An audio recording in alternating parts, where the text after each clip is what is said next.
Mom seriously अपने इस लड़की को मेरे लिए चुना है? I mean are you crazy? क्या आप मजाक कर रही हैं? Mom you are growing old, आप सच में बूढ़ी होती जा रही हो। आई मीन आप खुद ही देखो।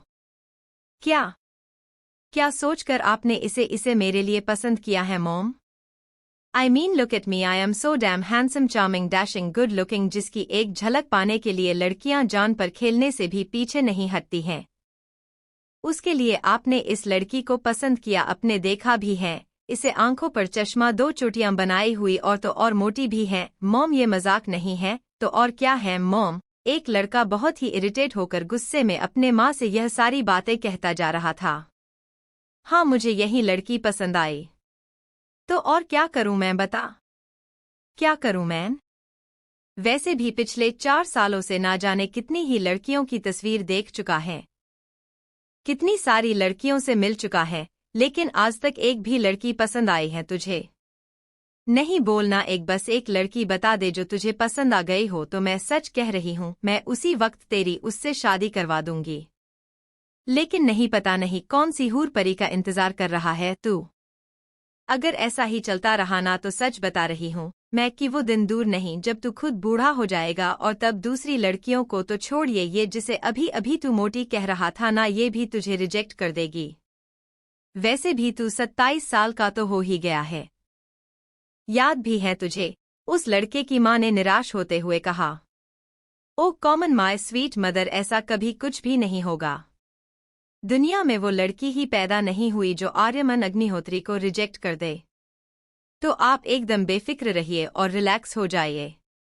जब मुझे मेरे स्टैंडर्ड की और मेरे मैच की लड़की मिल जाएगी तो मैं खुद उससे शादी कर लूंगा। इसलिए अब इस टॉपिक पर बात करने का आज का कोटा खत्म हुआ और अब मैं निकल रहा हूँ। So bye and take care and I love you, कहते हुए उसने अपने माँ के माथे को चूम लिया और अपने कमरे से बाहर चला गया। उस लड़के की माँ मायूस नजरों से अपने जाते हुए बेटे को देख रही थी। उन्होंने मन में कहा, पता नहीं कौन होगी वो लड़की जो तेरे दिल में अपनी जगह बना पाएगी। मैं तो थक गई हूँ कोशिश कर करके। अब तो बस यही उम्मीद कर सकती हूँ कि भगवान ही कोई चमत्कार करें। इतना कहकर वो उदास नजरों से अपने फोन में एक लड़की की तस्वीर देखने लगी। ये है हमारे इस कहानी के हीरो आर्यमन अग्निहोत्री। प्यार से इन्हें इनके करीबी लोग आर्य कहकर बुलाते हैं। ये ऑलरेडी 27 साल के हैं। जैसा कि इन्होंने खुद ही अपने तारीफ में कहा, ये handsome, charming, dashing, good looking और अच्छे खासे हाइट वाले आदमी हैं। बेसिकली ये एक सेल्फ ऑब्सेस्ड इंसान है।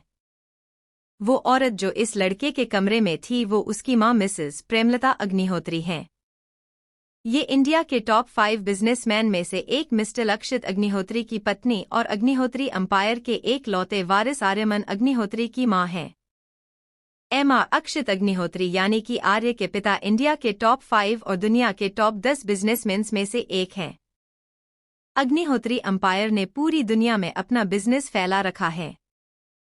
उनका बहुत सारा बिजनेस है, लेकिन आर्य को बिजनेस से ज्यादा किसी और चीज में इंटरेस्ट है, और वो क्या है जानते हैं आगे की कहानी में। वैसे तो माँ बेटे एक दूसरे पर जान छिड़कते हैं, लेकिन दोनों के स्वभाव में जमीन आसमान का फर्क है।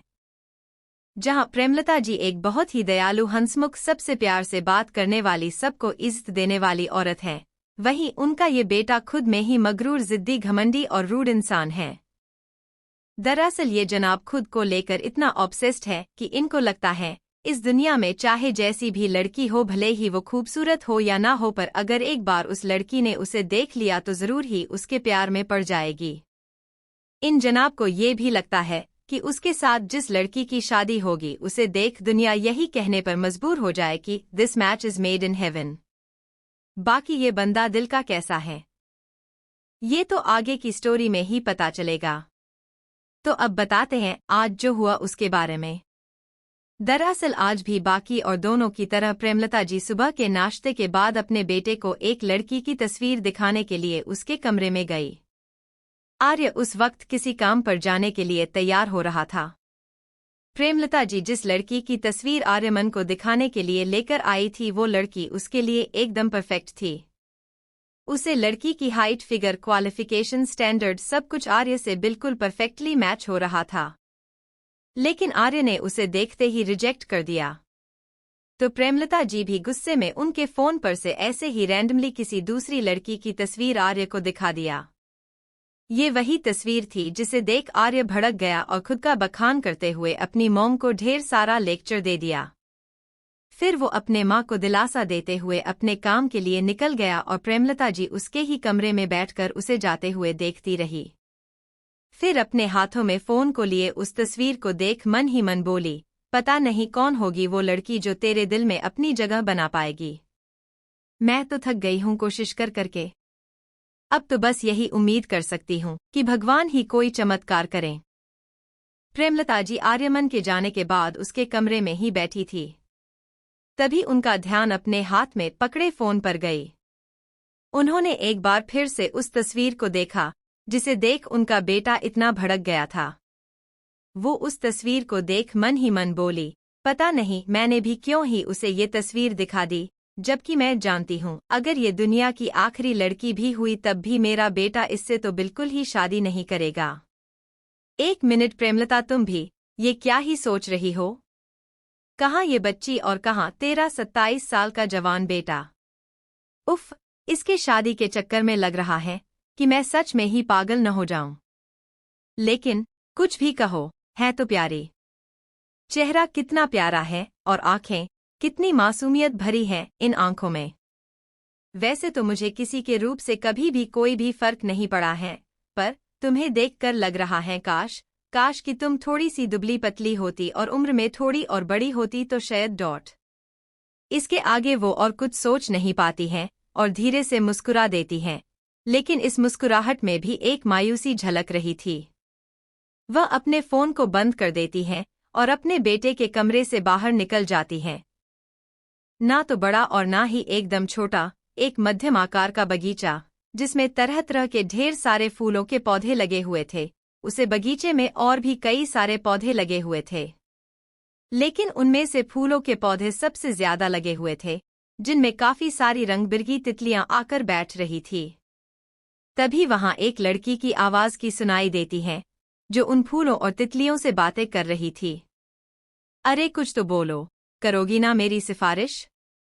देखो मेरी मम्मा कहती है कि जिनका सोल प्योर होता है, भगवान जी उनकी बात झट से सुन लेते हैं, और इस दुनिया में तुम लोगों से ज्यादा प्योर किसी और का सोल हो सकता है भला? तो प्लीज मेरे प्यारे प्यारे दोस्तों, कर दो ना मेरी सिफारिश भगवान जी से, प्लीज। इतना कहकर वो लड़की उम्मीद भरी नजरों से उन तितलियों को देखने लगती है। मन्नत मन्नत। एक लगभग 42-43 साल की एक खूबसूरत सी औरत आवाज देते हुए उस लड़की के पास आ जाती है और प्यार से उसके माथे पर हाथ फेरते हुए बोले, तो आप फिर से अपने दोस्तों से बातें करने आ गई? अब अगर आपकी बातें हो गई हो तो हम चलें? मुझे आपको ड्रॉप करके हॉस्पिटल भी तो जाना है ना, और आज मेरी एक इम्पोर्टेंट सर्जरी भी तो है। आप फिर से भूल गई ना? उसे औरत की बात सुनते ही मन्नत ने अपने सिर पर हाथ रख दिया और अपनी जीभ को दांतों तले दबा लिया। फिर उसने अपने दोनों कान पकड़कर कहा, सॉरी मम्मा, वेरी सॉरी। मैं एकदम भूल ही गई थी। पर कोई बात नहीं, आप जल्दी से गाड़ी में जाकर बैठिए। मैं यूं भाग कर जाती हूँ और यूं अपना बैग लेकर आती हूँ। इतना कहकर वो भागकर घर के अंदर चली गई। वो औरत मुस्कुराकर उसे ही जाते हुए देख रही थी। उन्होंने मुस्कुराते हुए ही कहा, हाँ, पता नहीं क्या होगा इसका। एकदम पागल है ये लड़की। इतना कहकर वो भी बाहर चली गई। कुछ ही देर में मन्नत भी घर से अपना बैग लेकर आती है और दोनों ही वहां से अपने गंतव्य की ओर चल देते हैं। तो आइए अब जानते हैं मन्नत के बारे में। अभी अभी आप सब जिस लड़की से मिले, ये है मन्नत। मन्नत मेहरा, इन शॉर्ट MM। इसके दोस्त इसे प्यार से मन या मन्नू भी बुलाते हैं। अभी अभी 18 की हुई हैं। कुछ दिन पहले ही इनका देश की number 1 educational institution science academy में एडमिशन हुआ है। फिलहाल इनकी छुट्टी चल रही है क्योंकि कॉलेज अभी भी स्टार्ट नहीं हुआ है। दिखने में मन्नत एकदम ऑर्डिनरी है। हमेशा बाहर जाते वक्त 2 चोटी बनाती है, आंखें हैं तो बहुत सुंदर, पर इसमें चश्मा लगा है। मन्नत थोड़ी सी मोटी है, या यूं कहे कि थोड़ी सी गोलू मोलू है। बाकी इनका स्वभाव, इनका व्यक्तित्व कैसा है, ये तो आप सबको आगे कहानी में पता चल ही जाएगा। अब मिलते हैं इनकी माँ से। इनकी माँ का नाम है मिसेस सुजाता मेहरा। ये एक हार्ट सर्जन हैं। और मन्नत के पापा एमआर वेदांत मेहरा भी एक न्यूरोसर्जन हैं। दोनों ही डॉक्टर्स हैं और एक ही हॉस्पिटल में काम करते हैं। दोनों ही बहुत बिजी होने के वजह से मन्नत बचपन से ही हॉस्टल में रही है, लेकिन इससे उसकी परवरिश में कोई कमी नहीं आई। वो स्वभाव की जितनी मीठी है, दिल की भी उतनी ही अच्छी है। फिलहाल उसका स्कूल खत्म हो गया है, इसीलिए वो वापस अपनी मम्मी पापा के पास वापस आ गई है और अब वो उनके पास ही रहकर अपनी आगे की पढ़ाई पूरी करने वाली है। कुछ ही देर में सुजाता जी की गाड़ी एक बड़े से वृद्धाश्रम के आगे आकर रुकती है। ये है प्रेमालया। मिसेस प्रेमलता अग्निहोत्री के नाम पर ही इस आश्रम का नाम रखा गया था। जी हाँ, ये वही हैं, आर्यमन अग्निहोत्री की ही माँ है। मन्नत अपने मम्मा के गाल पर किस करती है और जल्दी से गाड़ी से बाहर निकल जाती हैं। सुजाता जी मुस्कुरा देती हैं। दोनों खुशी खुशी एक दूसरे को बाय बोलकर मन्नत आश्रम अंदर चली जाती हैं और सुजाता जी हॉस्पिटल की ओर गाड़ी मोड़ देती हैं। इस वृद्धाश्रम को प्रेमलता जी के ससुर एमा आदिनाथ अग्निहोत्री ने बनाया था। अपनी बहू को इस आश्रम की बागडोर देते समय उन्होंने प्रेमलता जी से कहा था कि वहां के हर सदस्य का वो अपने परिवार के ही सदस्य के जैसा ख्याल रखेगी। प्रेमलता जी भी उनकी बातों का मान रखते हुए खुद ही इस आश्रम का देखभाल करती रही। इस आश्रम से जुड़े सभी फैसले भी वो खुद ही करती हैं और आश्रम के बारे में सारी बातें उन्हें ही बताया जाता है। प्रेमलता जी के फोन पर जिस दूसरी लड़की की फोटो थी वो मन्नत की ही थी, जिसे उन्होंने आर्य को दिखाई थी और आर्य जिसे देख अपनी माँ को ढेर सारी बातें सुना दी। दरअसल कुछ महीनों पहले तक प्रेमालया में जितने भी बुजुर्ग रहते थे, उनमें ना तो जिंदगी जीने की कोई उत्साह थी और ना ही कोई अपने परिवार से बिछड़ के खुश था। लेकिन कुछ महीने पहले जब एक बुजुर्ग को अचानक ही हार्ट अटैक आया था, तो उनको उसी हॉस्पिटल में ले जाया गया और मन्नत की माँ ही थी जिन्होंने उनका ट्रीटमेंट किया था। उस दिन इत्तेफाक से मन्नत भी उसी हॉस्पिटल में मौजूद थी। मन्नत को जब उस पेशेंट के बारे में पता चला तो उसे बहुत बुरा लगा।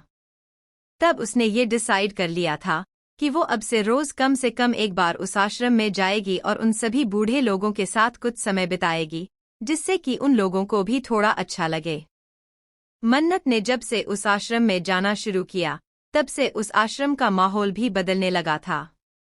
मन्नत के प्यार और अपनेपन की वजह से उस आश्रम में रहने वाले सभी अब खुश रहने लगे थे।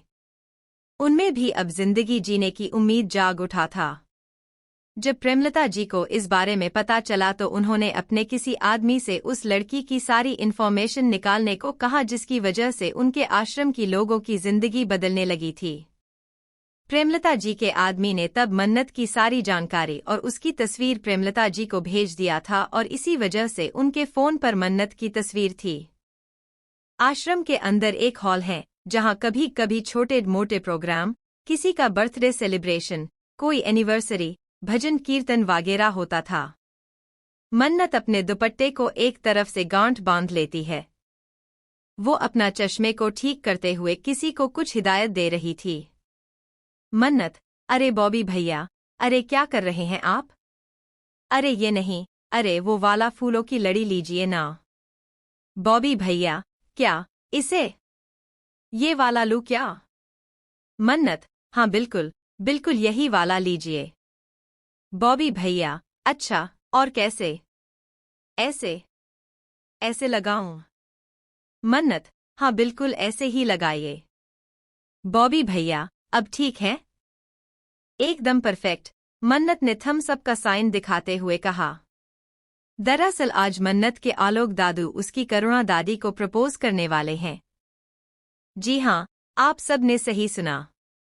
मन्नत जब से इस आश्रम में आई है, उसने देखा कि दोनों एक दूसरे को काफी पसंद करते हैं।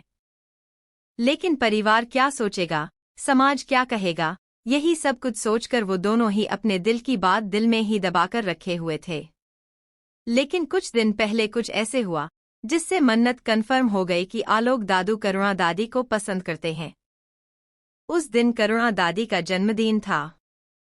फ्लैशबैक। मन्नत आश्रम में सुबह सुबह ही आ गई थी। आज उसकी करुणा दादी का बर्थडे जो था, उसने बहुत मन से पूरा दिन लगाकर दादी की बर्थडे सेलिब्रेशन की तैयारी की। शाम का वक्त हो चला था। आश्रम के सभी लोग पार्टी के लिए रेट्रो थीम में तैयार हुए थे। सभी आदमियों को व्हाइट कलर का ड्रेस पहनना था तो सभी लेडीज को पिंक कलर दिया गया था। जल्दी ही शाम हो गई। सभी एकदम सलीके से तैयार हो गए। मन्नत ने आज खुद अपनी करुणा दादी को तैयार किया था। उसने उन्हें एक हल्की गुलाबी रंग की साड़ी पहनाई, बालों का एक जुड़ा बना दिया और उसमें कुछ पिंक एंड व्हाइट गुलाब के फूल भी सेट कर दिए। दादी आज बहुत प्यारी लग रही थी। वो दादी को लेकर उसी पार्टी हॉल में आ गई थी जहां सभी बर्थडे गर्ल का ही इंतजार कर रहे थे। आलोक दादू तो दादी को देखते ही रह गए। मन्नत दादी को सबके बीच में ले आई और सब उन्हें जन्मदिन की बधाई देने लगे। तभी मन्नत चुपके से वहां से निकलकर दादू के पास चली गई और कहा, दादी आज बहुत खूबसूरत लग रही है ना? दादू, हाँ, बहुत। मन्नत, तो यहाँ क्यों खड़े हैं? जाइए और जाकर उन्हें विश कीजिए। दादू, हम करूँगा। और प्रपोज भी। मन्नत ने दादू को खोया हुआ देखा तो कहा, हम। हाँ। क्या कहा शैतान तूने? दादू ने मन्नत की कान हल्के से खींचते हुए कहा। दादू दर्द हो रहा है। छोड़ो ना, वरना मैं दादी को बोल दूंगी कि आप उनको पसंद करते हो। मन्नत ने कान पकड़े हालत में ही कहा। क्या कहा शैतान लड़की? रुक, तुझे मैं। इतना कहते ही उन्होंने अब मन्नत के कान पर थोड़ा सा दबाव बना दिया। आउच! दादी! जैसे ही मन्नत के मुंह से दादी निकला, आलोक दादू ने उसका कान छोड़ दिया। मन्नत ने अपने कान को हल्के हाथों से मसलते हुए एक शैतानी भरी मुस्कुराहट के साथ कहा, क्यों दादू, डर गए दादी से? इतना कहकर वो खिलखिलाकर हंस दी। उसे देख दादू भी हंस पड़े। फिर मन्नत ने थोड़ा सीरियस होते हुए कहा, दादू, प्रॉब्लम क्या है इसमें? आप दादी को पसंद करते हो, तो क्या क्यों नहीं सकते? ऐसा क्या है जो आपको अपनी ही जिंदगी की खुशियों को पाने से रोक रहा है?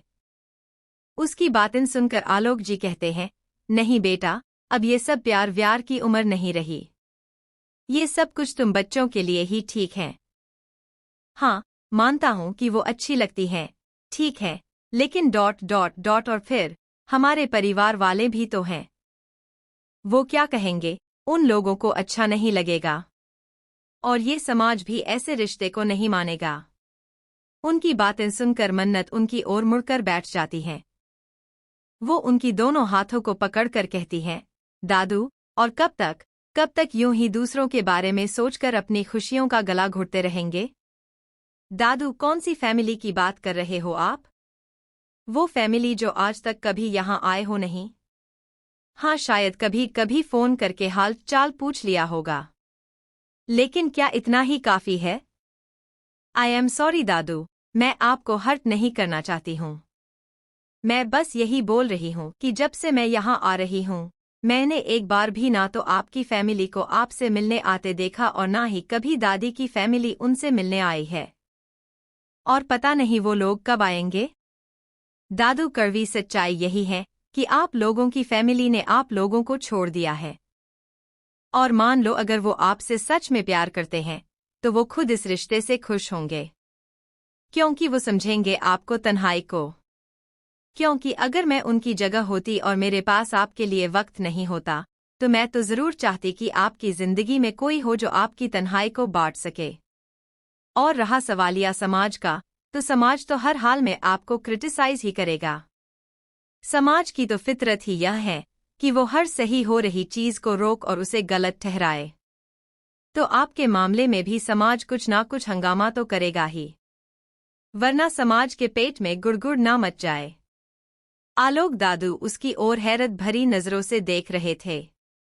उम्र में इतनी छोटी सी तो है, पर कितनी आसानी से इतनी गहरी बात बोल गई। दादू को भी अब एहसास हो रहा था कि सच ही कह रही है ये बच्ची। उन्होंने खुद से ही कहा, सच ही कहा मन्नत ने। जिस परिवार के लिए अपनी सारी खुशियां, सभी ख्वाहिशें छोड़ दिया, आज मेरे उसी परिवार ने मुझे अपनी ही खुशियों के लिए छोड़ दिया। तो अब मैं क्यों उन लोगों के बारे में सोचकर अपनी खुशियां छोड़ दूं? मन्नत ने दादू को सोच में डूबा हुआ देखा तो आगे कहा, क्या सोच रहे हो दादू? अगर अभी भी फैमिली के बारे में सोच रहे हो, तो ये याद रखिए कि आप अब भी उस फैमिली के हेड हो। और आपका हर डिसीजन मानना उनका फर्ज है। और रहा सवाल सोसाइटी का, वो कुछ दिन आपके रिश्ते पे विशेष टिप्पणी करेंगे, फिर कुछ और मसालेदार मिल गया तो आपको छोड़ उसके पीछे भागेंगे। उसके ऐसा बोलने से दादू को हंसी आ गई और दोनों ही साथ में हंस दिए। तभी मन्नत को एक मस्ती सूझी। अब की बार उसने थोड़ा सीरियस होने की एक्टिंग करते हुए आलोक जी के कान में फुसफुसाते हुए कहा, मन्नत, वैसे दादू, एक बात कहूं? दादू, हाँ बोलना, क्या है? मन्नत, ऋषि दादू भी उनको पसंद करते हैं। दादू, क्या? वो ऋषि का बच्चा मेरी करुणा के पीछे पड़ा है। मम्मत को जोर से हंसी आ रही थी। उसने मुश्किल से अपनी हंसी दबाई और सीरियस सा चेहरा बनाते हुए आगे कहा, मन्नत, हाँ, सच्ची। दादू, थोड़ा सीरियस होकर, तुझे कैसे पता? मन्नत, वो, कुछ दिन पहले मैंने उन्हें किसी से फोन पे बात करते हुए सुना था। दादू, क्या सच में? वैसे क्या कह रहा वो? मन्नत, हाँ दादू, सच्ची, उसने अपने गले में पिंच करते हुए कहा, मानो कसम खाकर सच कह रही हो। फिर उसने कहा, उन्होंने करुणा दादी का नाम लेते हुए कहा कि वो उनको अच्छी लगती हैं।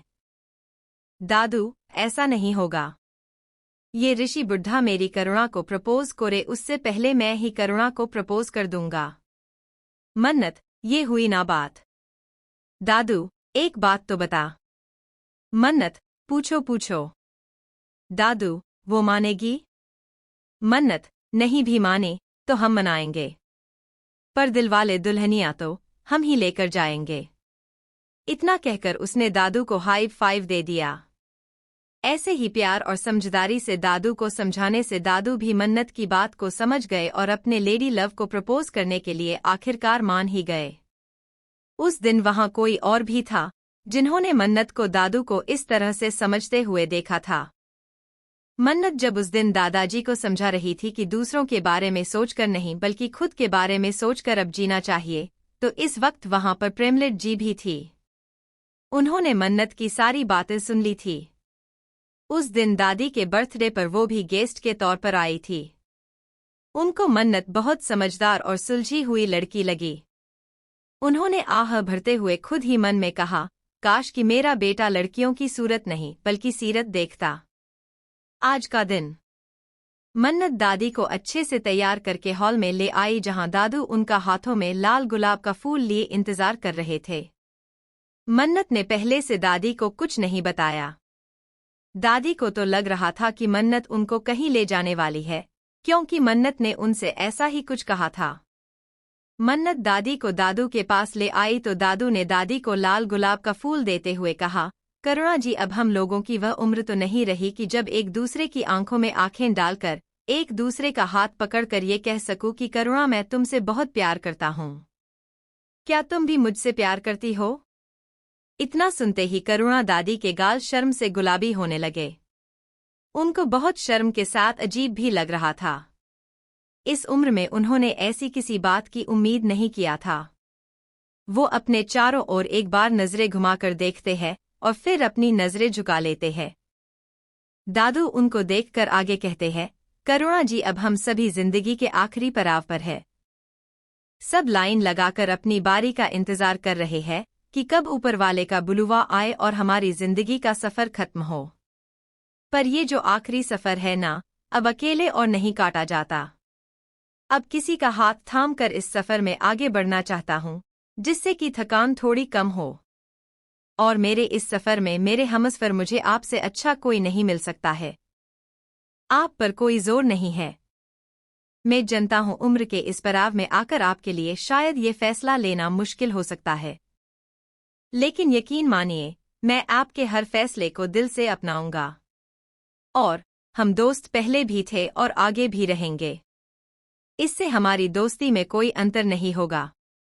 इतना कहकर दादू चुप हो गए और उम्मीद भरी नजरों से दादी को ही देखने लगे। दादी भी यूं ही कुछ देर तक नजरें नीची करके खड़ी रही।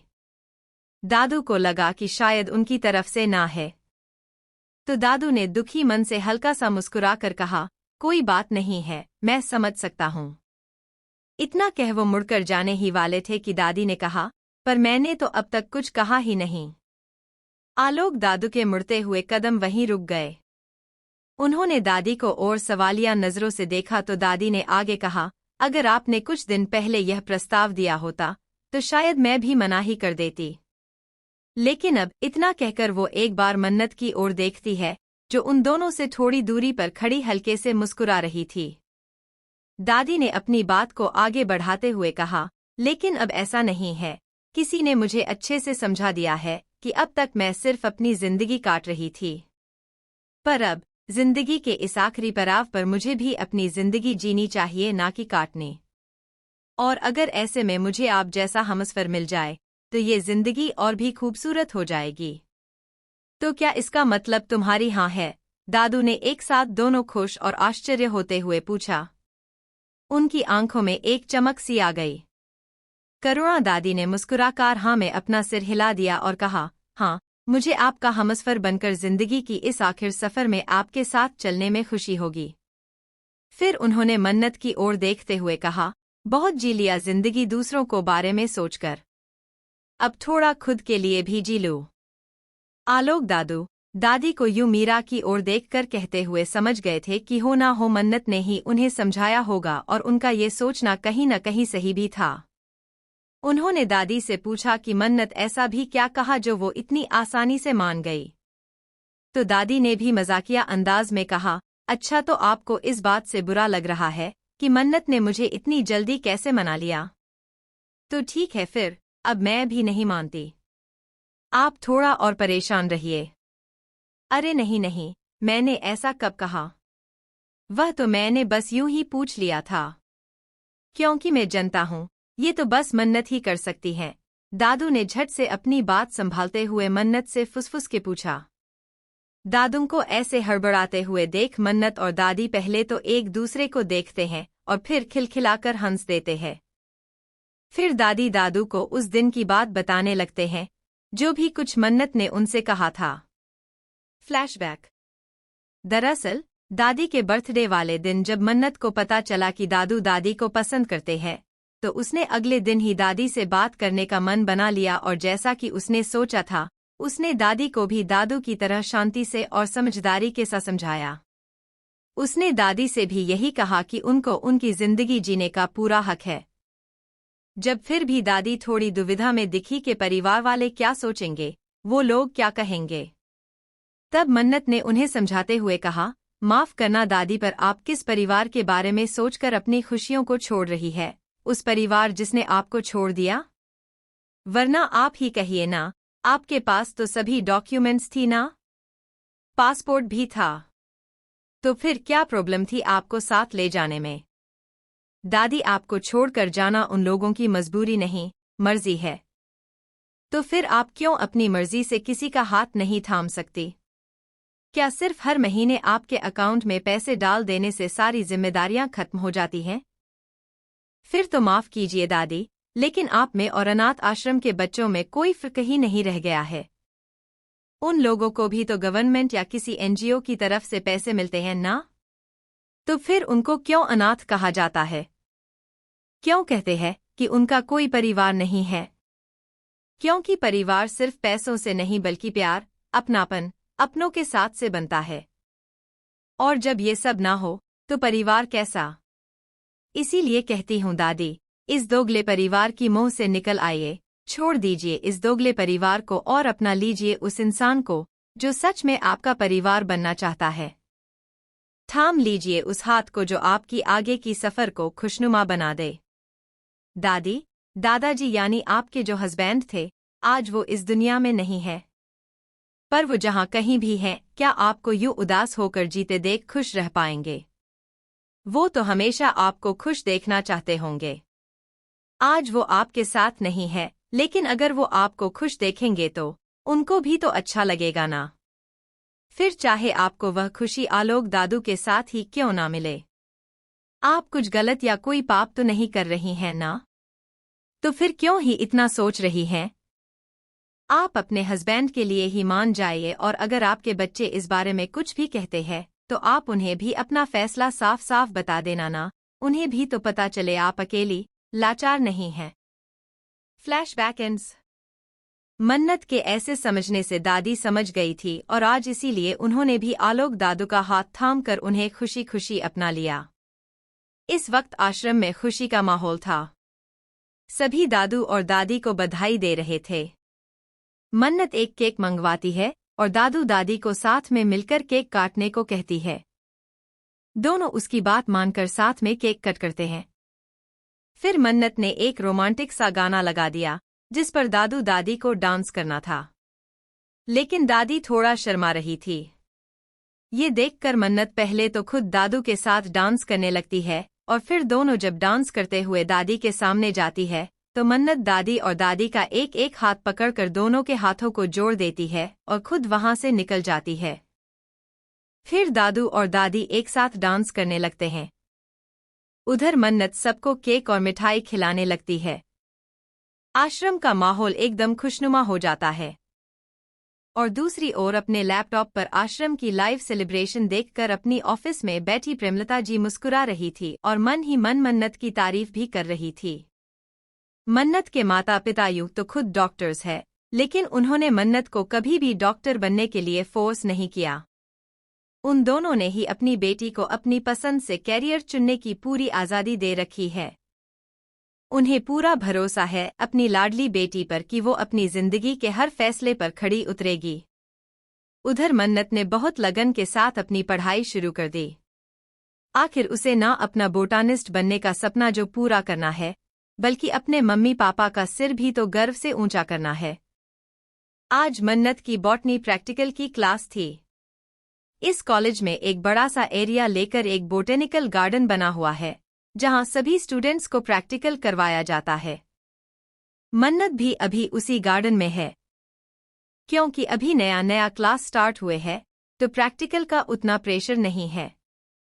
कुछ देर प्रैक्टिकल क्लास करवाने के बाद जब सभी स्टूडेंट्स वहां से जाने लगे तो मन्नत ने अपनी टीचर से कहा, मैम अभी तो हमारी क्लास खत्म होने में लगभग 15 मिनट बाकी है, तो क्या तब तक मैं यहाँ रह सकती हूँ? आई प्रॉमिस, मैं किसी भी पेड़ या पौधे को खराब नहीं करूंगी। मन्नत ये पूछते वक्त बहुत क्यूट लग रही थी। मिसेस कियारा सहगल, जो कि मन्नत की बॉटनी की प्रोफेसर है, उन्होंने जब मन्नत को इतने प्यार से रिक्वेस्ट करते हुए देखा तो उनके होठों पर स्माइल आ गई और वो मन्नत को मना नहीं कर पाए। उन्होंने स्माइल करते हुए ही कहा, अच्छा ठीक है, लेकिन सिर्फ नेक्स्ट क्लास स्टार्ट होने से पहले तक। उससे पहले ही तुम यहाँ से चली जाओगी, ओके? Okay ma'am, definitely. मन्नत खुश हो जाती है, क्योंकि उसे उसके दोस्त यानी पेड़ पौधों के साथ वक्त बिताने की परमिशन जो मिल गई है। कियारा मैम बाकी के सभी स्टूडेंट्स को वहां से लेकर चले जाते हैं। मन्नत भी खुश होकर सभी पेड़ पौधों को देखने लगती है। आर्य भी कभी कभी क्लासेस ले लेता है, लेकिन बाय चांस आज उसका कोई क्लास नहीं था, इसीलिए पिछले 1.5 घंटे से वो अपने लैपटॉप पर कुछ काम कर रहा था। उसे थकान महसूस होने लगी तो उसने कॉफी मंगवाया। वो कॉफी का सिप लेते हुए अपने केबिन के बड़े से खिड़की के सामने जाकर खड़ा हो गया। उसका केबिन ठीक बोटेनिकल गार्डन के साथ लगा हुआ था। बस केबिन के चारों ओर फेंसिंग लगा हुआ है और केबिन का बैक साइड गार्डन की तरफ है। केबिन का बड़ा सा खिड़की अगर खोल दे तो गार्डन से कोई भी केबिन के अंदर झांक पाएगा, लेकिन ये खिड़की ज्यादातर बंद ही रहता है। इस खिड़की की एक खासियत यही है कि अंदर के लोग बाहर सब कुछ देख सकते हैं, लेकिन बाहर से अंदर कोई कुछ भी नहीं देख सकता है। आर्य जैसे ही खिड़की के सामने आया तो उसे गार्डन में मन्नत दिखी। उसकी आंखें छोटी हो गई। उसने अपने मन में सोचा, ये यहाँ क्या कर रही है इस वक्त? इसे तो अभी क्लास में होना चाहिए। क्या अभी इसका कोई क्लास नहीं है? उसने झट से मन्नत के क्लास का टाइम टेबल चेक किया। नहीं, आई एम करेक्ट। अभी तो ये टाइम इन लोगों के प्रैक्टिकल क्लास का है। इसका मतलब इसके क्लास से सभी स्टूडेंट्स को यहाँ होना चाहिए। पर यहाँ तो कोई नहीं है, तो फिर ये अकेली यहाँ क्या कर रही है? कुछ देर यूं ही सोचने के बाद उसके जीनियस दिमाग में कुछ आया। ओहो, तो क्या ऐसा हो सकता है? यस, ऑफ कोर्स हो सकता है, बल्कि ऐसा ही है। जैसे इसका रिश्ता मेरे लिए आया था, ये बात मुझे पता है, वैसे ही इसे भी तो पता होगी ही ना ये बात, और शायद इसे ये भी पता है कि मैंने इसे रिजेक्ट कर दिया है। हाँ, और तभी तो ये मुझे इम्प्रेस करने की कोशिश कर रही है। एक्जैक्टली, आज तो इसने मुझे देखा भी था, मतलब इसे यह भी पता है कि मैं इसी कॉलेज में हूँ। तो इसने मेरे केबिन के बारे में पता लगाया और यहाँ मुझे इम्प्रेस भी करने चली आई। सीरियसली, कितना डेस्परेट है ये लड़की। But my dear fluffy girl, तुम चाहे कितनी भी कोशिश कर लो, लेकिन मुझे फंसाना इतना भी आसान नहीं है। मैं तुम्हारे सारे पैंतरे समझ गया हूँ। You know what fluffy baby, तुम मेरे चॉइस के बराबर तो छोड़ो, उसके आसपास भी नहीं हो, तो तुम तो मुझे कभी भी नहीं पा सकती। Feeling so sad for you baby girl. अपने जीजीएस दिमाग में इतना सब कुछ सोचने के बाद वो खुद को ही एक टेढ़ी स्माइल पास करता है। मतलब हद होती है सेल्फ ऑब्सेशन की भी। बेचारी मासूम सी मन्नत, जिसे इन सब के बारे में रत्ती भर भी भनक नहीं है, उसके बारे में ये बंदा न जाने क्या क्या ही सोचे जा रहा है। वो तो अलग ही ख्याली पुलाव पकाने में बिजी है। वहीं दूसरी ओर हमारी भूली सी मन्नत इन सब से बेखबर अपनी ही दुनिया यानी कि पेड़ पौधों के साथ व्यस्त है। मन्नत जब घूमकर सभी पौधों को देख रही थी तो उसने देखा कि कुछ पौधों के पत्तों में कीड़े लग गए हैं। कुछ की तो कुछ दहनी भी खराब हो गए हैं। वो बड़े ही ध्यान से उन कीड़े लगे पत्तों को निकलने लगी। वो 2 या 3 पत्तियां ही निकाल पाई थी कि तभी वहां एक तितली आकर उसके चेहरे के सामने मंडराने लगी। उस तितली को देखते ही मन्नत के चेहरे पर एक प्यारी सी मुस्कान आ जाती है। उसने अपना हाथ आगे कर दिया तो वो तितली भी उसके हाथ पर आकर बैठ गई। ये देखकर उसके चेहरे की स्माइल और बड़ी हो गई। वो उस तितली को हाथ में लिए गोल गोल घूमने लगी और हैरत की बात यह है कि उसके ऐसा करने के बाद भी वह तितली उसे हाथ पर ही बैठी रही, मानो वो मन्नत की इस हरकत से अच्छी तरह से वाकिफ हो। आर्य ने जब मन्नत को पत्तियां तोड़ते हुए देखा तो उसे थोड़ा गुस्सा आ गया। वो उसे डांटने के लिए खिड़की को खोलने ही वाला था कि तभी वो तितली आ गई और मन्नत पत्ते तोड़ना छोड़कर उसके साथ खेलने में बिजी हो गई। यह देखकर उसने भी खिड़की खोलने का आइडिया ड्रॉप कर दिया और फिर से मन्नत की हरकतों को देखने लगा। उसने अपने मन में कहा, सीरियसली फ्लफी गर्ल, इंसान तो समझ में भी आता है, पर कोई तितली को कैसे काबू में कर सकता है? इस तितली को देखकर तो यही लग रहा है जैसे कि यह तुम्हारा पेट है। कैसे करती हो तुम यह सब? कौन सा जादू है ये? मन्नत अब उस तितली को लेकर कुछ पेड़ पौधों के पास जाने लगी और ना जाने क्या बात करने लगी। ये देखकर फिर एक बार आर्य के जीनियस दिमाग में कुछ आया। उसने अपने पॉकेट से फोन निकाला और मन्नत की वीडियो बनाने लगा। वो मन ही मन बोला, मॉम को शायद पता ही नहीं था कि उन्होंने मेरे लिए किसे चुना था। अब इस वीडियो को देखने के बाद उनको भी अपनी गलती का एहसास होगा। आखिर उन्हें भी तो पता चले कि उन्होंने जिसे मेरे लिए पसंद किया था वो ना सिर्फ दिखने में बेकार है बल्कि मेंटल भी है। वरना कौन सा नॉर्मल इंसान तितलियों को पेट बनाता है और पेड़ पौधों से बातें करता है? थैंक गॉड मैं तो बच गया। मुझे तो अब उस बदनसीब के लिए बुरा फील हो रहा है जिससे इसकी शादी होगी। एनीवे अगर होगी तो। यही सब सोचते हुए वो मन्नत को वीडियो बनाए जा रहा था। उधर इन सभी बातों से अनजान मन्नत अपनी ही दुनिया में खोई हुई थी। अब जब हमारे सेल्फ ऑब्सेस्ड हीरो को यह पता चलेगा कि मन्नत उसे पटाना तो दूर की बात, बेचारी वो तो उसे जानती तक नहीं है। हाँ, उसके डिपार्टमेंट की हेड है, बस यह छोड़कर वो उसके बारे में और कुछ भी नहीं जानती है। और अब तक आर्य सिर्फ ख्याली पुलाव ही पका रहा था, तो उसका क्या रिएक्शन होने वाला है। आज मन्नत के जीवन का एक बहुत ही महत्वपूर्ण दिन है। आज से वो अपनी जिंदगी में नई सफर की शुरुआत करने वाली है। आज उसकी कॉलेज का पहला दिन है। वो अपनी दोनों दोस्त इशिका और अनिकेत के साथ कॉलेज जाने वाली है। मन्नत आज सुबह जल्दी से उठकर अपने सारे रोजमर्रा के काम खत्म करती है। फिर वो गार्डन में अपने सभी दोस्त यानी तितलियां और फूलों से मिलने जाती है। मन्नत खुद ही अपनी गार्डन की देखभाल करती थी। आज भी उसने फूलों और तितलियों से बातें करते हुए सभी पेड़ पौधों में पानी दिया। उसने अपने दोस्तों को अपनी डर और झिझक के बारे में बताया, क्योंकि आज वो पहली बार जो कॉलेज जा रही है। कुछ वक्त अपने दोस्तों के साथ बिताकर मन्नत अंदर आ जाती है और ब्रेकफास्ट करके तैयार हो जाती है। तब तक इशिका और अनिकेत भी उसके घर आ जाते हैं। मन्नत अपने मम्मी पापा के पैर छूकर उनका आशीर्वाद लेती है। वेदांत जी अपनी बेटी से बहुत प्यार करते हैं। ये कहना गलत नहीं होगा कि मन्नत में उनकी जान बसती है और उन्हें और उनकी पत्नी को अपनी बेटी पर नाज है। वो अपनी बेटी का हौसला बढ़ाते हुए कहते हैं, बच्चा, जैसे आज तक अपने हमें खुद पर गर्व महसूस करवाया है, मैं जानता हूँ आप आगे भी वैसा ही करेंगी। So, all my best wishes for the new journey of your life. और हाँ, कभी भी कोई भी प्रॉब्लम हो तो बिल्कुल भी डरना नहीं है, राइट? क्योंकि तुम जानती हो कि मम्मा पापा हमेशा आपके साथ है।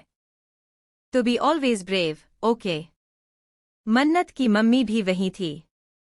उन्होंने अपनी बेटी के सिर पर हाथ फेरते हुए कहा, हाँ बिल्कुल, और इशी और निकू तो है ही। तो डरना तो बिल्कुल नहीं। तो अगर कोई भी प्रॉब्लम हो तो डटकर उसका सामना करना। और वैसे हमें तो पता ही है कि हमारी लाडो बेस्ट है ना? मन्नत अपनी हाँ में गर्दन हिला देती है। वो बारी बारी अपनी मम्मी पापा के गले लगकर दोनों के गालों को प्यार से चूम लेती है। उसके मम्मी पापा भी उसके माथे को चूम लेते हैं और फिर तीनों ही कॉलेज के लिए निकल जाते हैं। आ साइंस एकेडमी कोई मामूली एजुकेशनल इंस्टीट्यूशन नहीं है। ये साइंस एकेडमी बहुत बड़ी एरिया लेकर बनाया गया है। ये कॉलेज देखने में जितना आलीशान है, उतना ही स्ट्रिक्ट रूल्स एंड रेगुलेशंस भी है। कॉलेज में प्रवेश करते ही सामने एक सुंदर सा मंदिर है, जिसमें माता सरस्वती की एक बहुत बड़ी सी मूर्ति रखी हुई है। साइंस के हर एक सब्जेक्ट का अलग अलग डिपार्टमेंट है। उन्हीं डिपार्टमेंट्स में से एक है बायोलॉजी डिपार्टमेंट। इस वक्त बायोलॉजी डिपार्टमेंट का हेड अपने केबिन में बैठकर इस साल की न्यू बैच के सभी स्टूडेंट्स की सारी डिटेल्स को बड़े ही ध्यान से देख रहा था। डिपार्टमेंट की हेड के हिसाब से इनकी उम्र कम ही है। ये इंसान देखने में जितना हैंडसम है, अपने सब्जेक्ट के मामले में उतना ही ज्यादा स्ट्रिक्ट है। पढ़ाई के मामले में इनको खुश करना स्टूडेंट्स के लिए हमेशा ही टेढ़ी खीर साबित हुई है। वो जब सभी स्टूडेंट्स की डिटेल्स देख रहे थे, तभी उसकी नज़र पार्टिकुलरली एक स्टूडेंट की फाइल पर जाकर रुक गई। उसकी आंखें उस स्टूडेंट फाइल को देखकर चोटी हो गई। इस वक्त उसके दिमाग में क्या चल रहा है, ये सिर्फ वो ही जानता है, क्योंकि उसके एक्सप्रेशन उस फाइल को देखकर अजीब से हो गए हैं। मन्नत और उसके दोस्त भी अब तक कॉलेज पहुंच गए थे। मन्नत ने निकू का हाथ कसकर पकड़ लिया। ये देखकर अनिकेत ने हल्के से मुस्कुराकर मन्नत की माथे को सहला दिया। इशिका जो कॉलेज को देखकर एक्साइटेड हो गई और आगे आगे जाने लगी। वो कुछ कहने को हुई कि उसने देखा उसके दोनों दोस्त उसके साथ नहीं हैं। उसने पीछे मुड़कर देखा तो उसे मन्नत अनिकेत का हाथ पकड़कर आते हुए दिखा। मैंने बहुत धीरे धीरे चल रही थी, कैसे कि उसे अंदर आने में डर लग रहा हो। यह देख इशिका समझ गई कि उसकी प्यारी सी दोस्त नर्वस हो रही है। उसने वापस आकर मन्नत का दूसरा हाथ पकड़ लिया और कहा, तू क्यों इतना नर्वस रही है मेरी जान? देख, अगर कोई भी प्रॉब्लम होती है तो मैं तो हूं ही ना तेरे साथ। और फिर निक्स बेबी भी तो है ही ना। तूने फिर से मुझे निक्स बेबी बोला। मैंने कितनी बार कहा है तुझे कि मुझे इस नाम से मत बुलाया कर, पर तेरी कानों तक मेरी बात पहुंचे तब ना। देख, अगर दोबारा फिर से तूने मुझे इस नाम से पुकारा ना, तो मुझसे बुरा कोई नहीं होगा, समझ ले तू। हाँ, हाँ पता है। वैसे भी तुझसे बुरा कोई है भी नहीं। जब देखो तब झगड़ा करता रहता है। अच्छा मैं झगड़ा करता हूँ? मैं, अनिकेत ने खुद की ओर उंगली से दिखाते हुए कहा। फिर अपनी बात को आगे बढ़ाते हुए कहा। और नहीं तो क्या मैं, इशिका ने भी उसके सवाल पर सवाल कर दिया। अच्छा, तो फिर जब देखो तब कौन मुझे निक्स बेबी कहकर बुलाता है? बोल। बोल ना। अब जो जैसे तो वही कहूंगी ना। ईशी की बच्ची, रुक अभी मजा चखाता हूं तुझे, इतना कहकर अनिकेत ने हल्के से उसके बाल खींच दिए। अनिकेत के बच्चे रुक, इतना कहकर वो अनिकेत के पीछे भागने लगी। अब अनिकेत आगे और इशिका उसके पीछे पीछे भाग रही थी। दोनों ही मन्नत के चारों ओर गोल गोल घूम रहे थे। तभी मन्नत अपने दोनों हाथों को अपने कानों के पास ले जाकर थोड़े गुस्से से थोड़ी तेज आवाज में कहती है, बस बस करो तुम दोनों। बचपन से एक दूसरे लड़े जा रहे हो और अब कॉलेज में आ गए हो, लेकिन अभी भी छोटे बच्चों की तरह लड़े जा रहे हो। कम से कम जगह और माहौल तो देख लो। पर नहीं, तुम दोनों को तो बस मौका चाहिए। कॉलेज गेट के सामने खड़े हो दोनों और फिर भी स्कूल जाते बच्चों की तरह लड़ रहे हो एक दूसरे से। जो मन्नत अब तक नर्वसनेस के चक्कर में अनिकेत का हाथ कस के पकड़ रखी थी और धीरे कदमों से अंदर आ रही थी, अब वो उन दोनों की हरकतों से परेशान होकर दोनों को साइड में धकेल कर कॉलेज के अंदर चली जाती है। उसके जाते ही इशिका और अनिकेत एक दूसरे को और देखते हैं। इस वक्त दोनों के ही चेहरे पर एक खुराफाती मुस्कान थी। दोनों एक दूसरे को थम्स अप का इशारा करके एक दूसरे को आंख मार देते हैं। दरअसल दोनों ने मन्नत का ध्यान बटाने के लिए ही झगड़ा करने का नाटक किया था, जिससे कि मन्नत अपनी नर्वसनेस को भूल जाए और जैसा उन्होंने सोचा था, हुआ भी बिल्कुल वैसा ही। मन्नत दोनों से तंग आकर दोनों को ही पीछे छोड़कर खुद कॉलेज के अंदर चली गई। उसके पीछे पीछे इशिका और अनिकेत भी कॉलेज के अंदर चले गए। Guys, like the story and subscribe my like. Thank you for listening the story.